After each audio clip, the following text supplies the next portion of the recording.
holy shit, I got some decent titles, I'm not gonna lie, this is...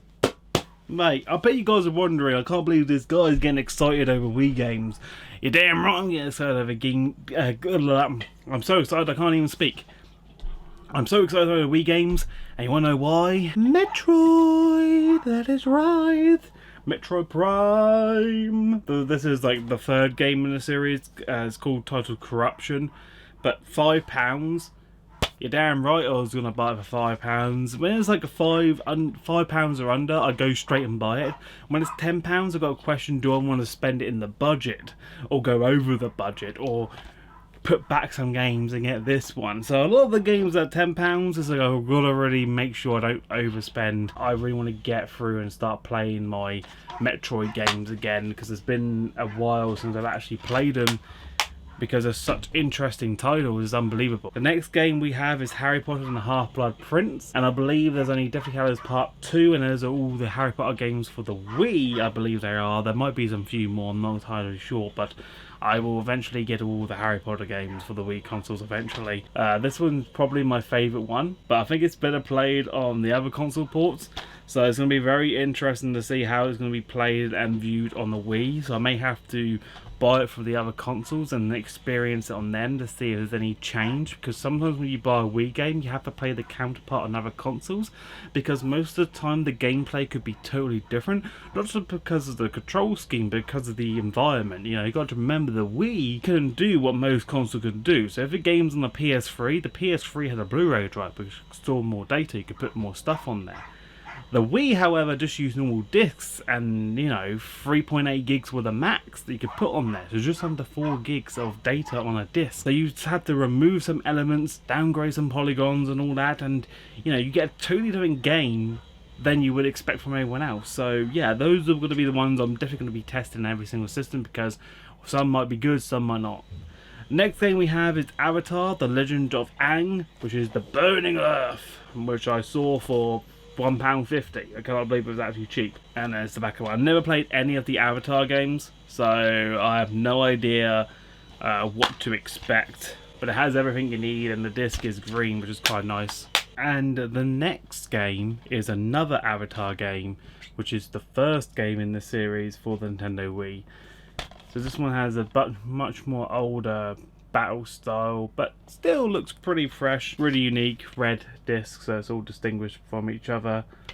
But I'm still going to give them all a go and go in with an open book. Now the next game is going to be Call of Duty Modern Warfare 3, and this makes it the final game that I needed for the Wii, so that's pretty good. Now this game's ticked off my completed list.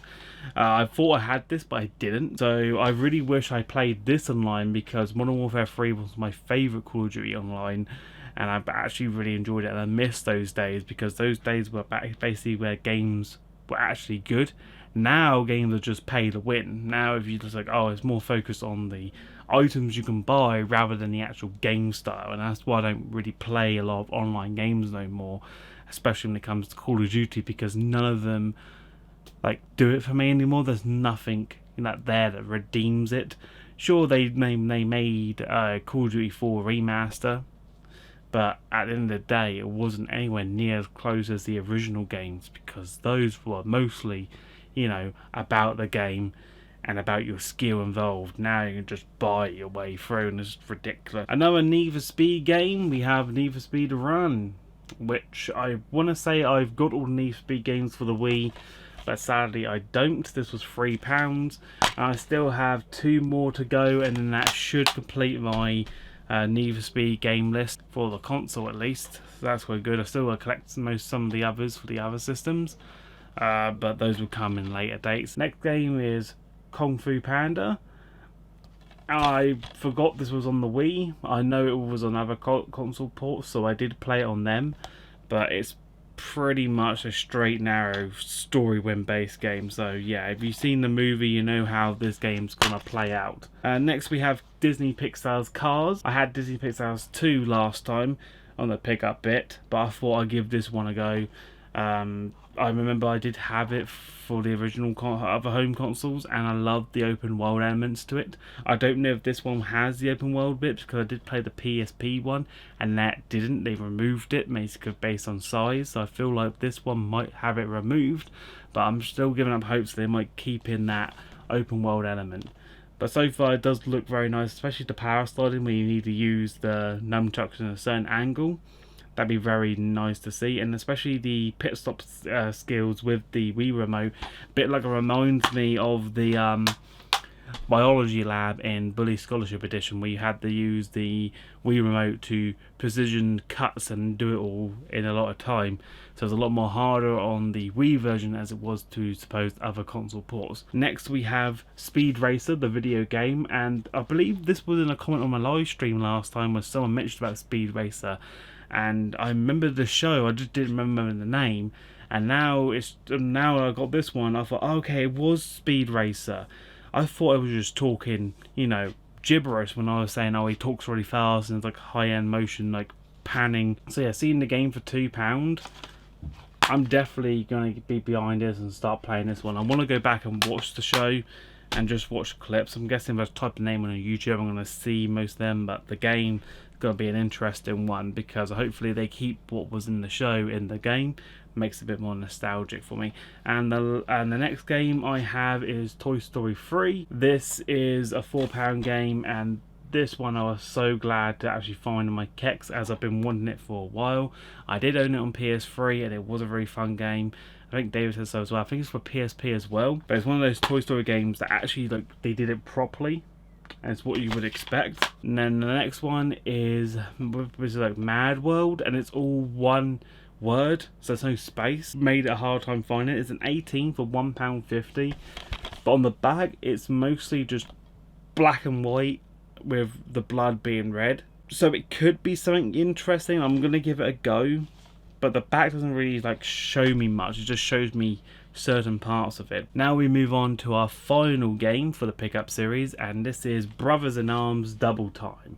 And you're probably thinking why it's called Double Time. It's because it's a combo pack, so it features 2 games as opposed to 1. So we have Road to Hill 30 and we have Earned in Blood. But now the Brothers in Arms game series have always been an intriguing game for me. I remember playing the D-Day version on other console ports, and it was mostly the gameplay style mechanics that blew me away. It was a bit more introverse, where you actually had to send your orders for your troops to move forward and to follow you, a bit like Medal of Honor but more intense.